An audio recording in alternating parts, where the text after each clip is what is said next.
د پاکستاني پوځ پر ریل ګاډي د بلوڅانو د حملې تازه جزئیات.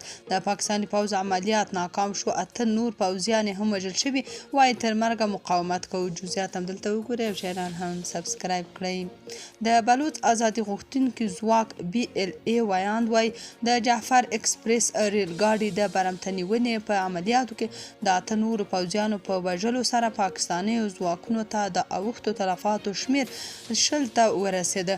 خبرپاڼه زیاتوي چې د پاکستاني ځواکونو ځمکني عملیات د ماتې سره مخ شول او ګڼ شمېر یې ووژل شول. په تازه خپره شوې اعلامیه کې راغلي چې 102 برمته شوي د مجید بریګیډ څانګې له فدایانو سره دي.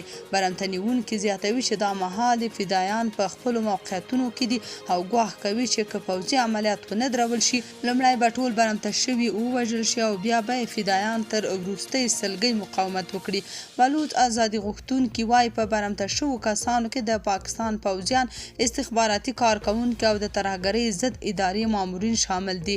نن سهار بلوڅ ازادي غوښتونکو په بولان دره کې هغه ریل ګاډی برمته کړ چې ویل کېږي 480 کسان پکې سپاره وو.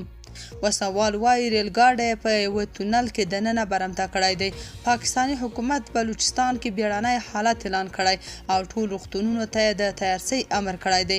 پاکستاني حکومت ویلي چې هوایي عملیات به وکړي، خو بلوڅان ویلي که حکومت دا اقدام وکړي نو ټول برمته شوي نظامي مسؤلین به یې ووژني. د بلوچستان د ازادۍ غورځنګ خبرداری ورکړی چې وروسته له دې به همداسې سترو بریدونو ته تر هغې دوام ورکوي تر څو یې بلوچستان د پاکستان له ظالم ریاست څخه نوي آزاد کړی. پاکستاني شنونکي بیا پر خپل استخباراتي ادارو سختې نیوکې کړي او وایي چې د داسې ستر برید څخه نه خبره ول، هغه ځکه چې نظامي ادارې د هیواد او خلکو ساتنې پر ځای سیاست کې ګوتې وهي. تاسو په دې اړه څه نظر لرئ؟ کومنټ کې شریک او چینل هم سبسکرایب کړئ.